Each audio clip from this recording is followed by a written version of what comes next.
The Tao of Self-Confidence, Episode 400. Welcome to the Tao of Self-Confidence, where I share stories of amazing women who have discovered their inner journey to self-confidence. Visit our website at thetaoofselfconfidence.com. Your inner journey to self-confidence awaits.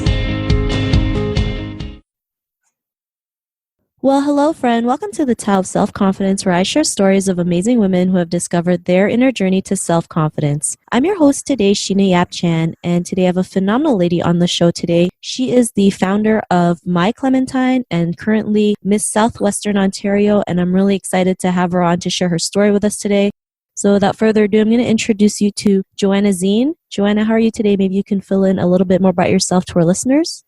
Hi, Sheena. I'm good. Thank you so much for having me on your show. So I'm currently competing as Miss Southwestern Ontario for Miss World Canada, and that competition will be going on in July, on July 16th to July 23rd, and I'm really excited about doing that. But in addition to pageants, I have my own business where I teach English and math, partly to students in China, and then partly also privately tutoring students in Windsor. And just started that business because I really enjoy working with children, and I wanted to have my own schedule, and really nice to have my own schedule actually, and also so that I could eventually expand it into doing marketing, which I'm doing now. I have a small modeling agency in Windsor, and we do marketing and event promoting and things like that go along with the pageant competitions. Awesome. Well, thanks for sharing that. And Joanna, what's your cultural background? My background is I'm half Chinese, so my mom is from Hong Kong, and she was born there, immigrated here when she was 18.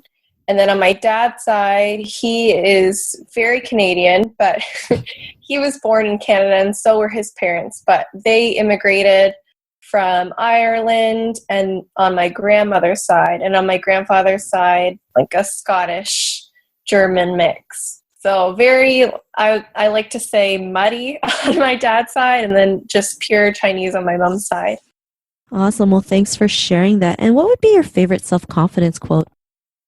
I don't really follow a lot of quotes, but something that I like to share with my students, because we talk about self-confidence pretty much every day, is just to be honest and this isn't even a quote. I tell my students to take a deep breath when they're speaking and speak from their diaphragm, because I want them to speak loudly, clearly, and honestly, and portray the truest version of themselves with their inner strength. So hopefully, Sheena, after this, she'll be able to put that into a fancy quote. Awesome. Well, thanks for sharing that. And I do like that, especially when you mentioned be the truest version of yourself. I think people forget about that, especially living, in the world of social media and trying to keep up with everyone. We just have to take a deep breath, take a step back and realize who we are internally so it can come out externally. So I really love what you mentioned. And in your own words, how do you define self-confidence?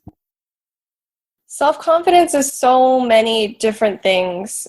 Really depends on who the person is, because self-confidence is the true, just back to what I was saying about self-confidence, it's the truest version of yourself.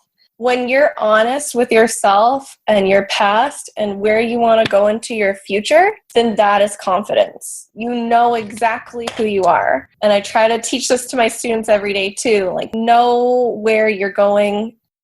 Awesome. Well, thanks for that great definition. And Joanna, what was your life like before your discovery of self-confidence? I would have to say very closed off. I was not a very good person. I lived completely for myself. I was selfish. I would steal from my sister and my mom. I would lie to my friends and to my family. It gives me icky chills thinking back to how I used to be, because I was so scared of being myself. And it took a long time to realize okay, everybody can see through you. Stop being this horrible person, Joanna. I was very closed off. I don't think I had many friends because I just wasn't able to open up correctly.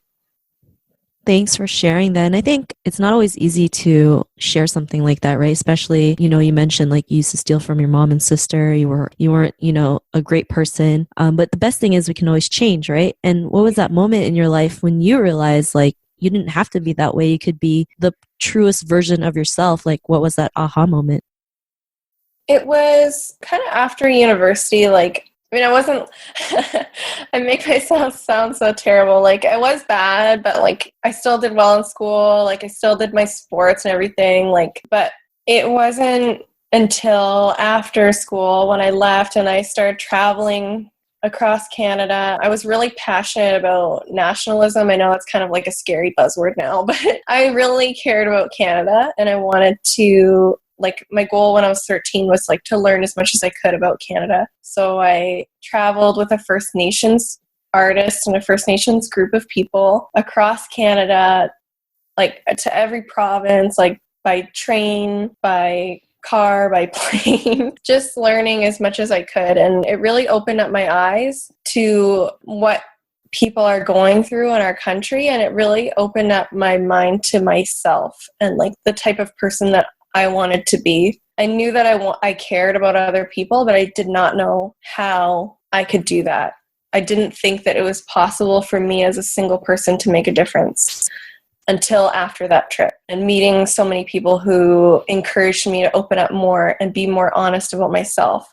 And also learn to say no. Like if there's a question I don't want to answer, I don't have to lie about it. I can just say, no, I don't feel comfortable answering that. And even that small bit of advice made such a difference.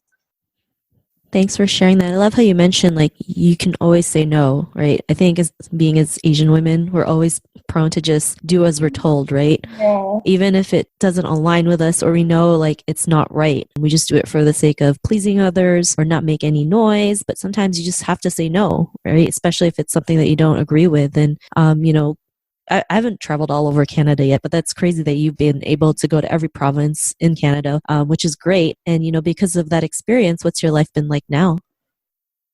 It's definitely opened up my own confidence to like the possibilities of who I can be.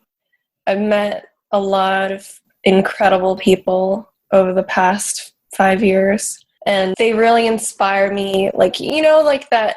There's so many motivational videos and quotes and like the book The Secret and the Law of Success. Like it always tells you like the law, like the law of averages, where like the people who you surround yourself with, you're kind of like the average of those people.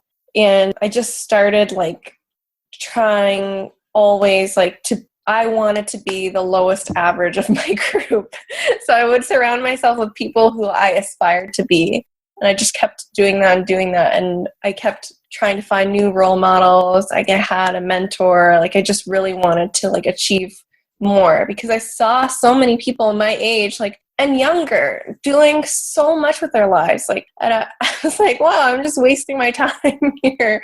I got to get going. And like, I guess that was obviously a point of low confidence, but having those people around me over the past 5 years, like really helped me to build myself up. And I definitely wouldn't be here where I am now if I had not opened myself up to meeting new people, allowing them to, be who they were, allowing myself to be who I am, and looking up to different things like good qualities in people and keeping an open mind and perspective on how to be a better person every day.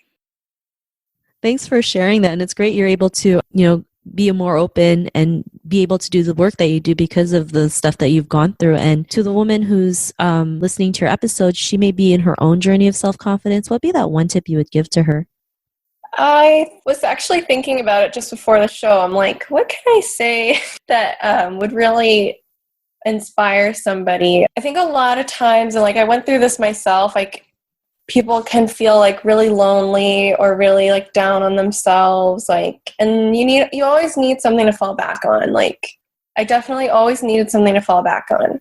it used to be naps, but now it's a lot more like music, and I really love cooking. Whenever I feel like stressed or like tired or anxious, I really fall back on cooking. I like preparing meals for myself that are really healthy, and I really love preparing meals for my family and my fiance because I want them to be healthy and to be the best versions of themselves too. And I love seeing that like smile on their face because I know that they're taken care of. So it's just that one thing that I really like doing that makes me feel really fulfilled, and it's very easy to do. So yeah, just come back to your question, just find something that you really, really love doing so that you can comfortably fall back into it and lift yourself back up again.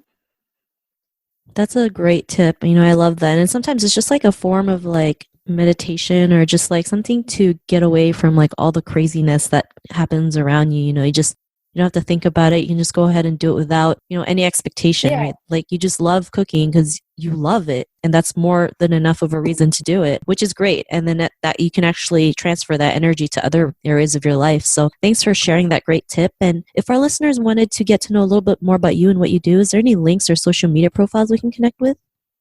I really like Facebook and Instagram right now, and I'm going to be starting a YouTube channel soon. I'm working with a girlfriend in a makeup company in Canada to do some beauty tutorials. So pretty much everything you can find me at Joana Szeen, the @ symbol JoanaSzeen, and that's my link on everything. Awesome. Well, thanks for sharing that. And to our listeners, if you want to connect with Joana, you can also head on over to thetaoofselfconfidence.com and search for Joana's name. Her show notes will pop up along with everything else we talked about. And I just want to thank Joana for taking the time today to share her story and tips with us on self-confidence. So thank you so much. Oh, thank you so much, Sheena, for inviting me. I really appreciate it. And I look forward to getting to know you a lot better in the future. Not a problem. It was great having you on the show. And to our listeners, be on the lookout for another new episode of another amazing woman's journey to self-confidence. And we'll talk to you soon. Bye for now. Thank you for tuning in to another amazing episode of the Tao of Self-Confidence. Want to learn how you can use podcasting to market your business? Download your free report by visiting our website at thetaoofselfconfidence.com. Your inner journey to self-confidence awaits.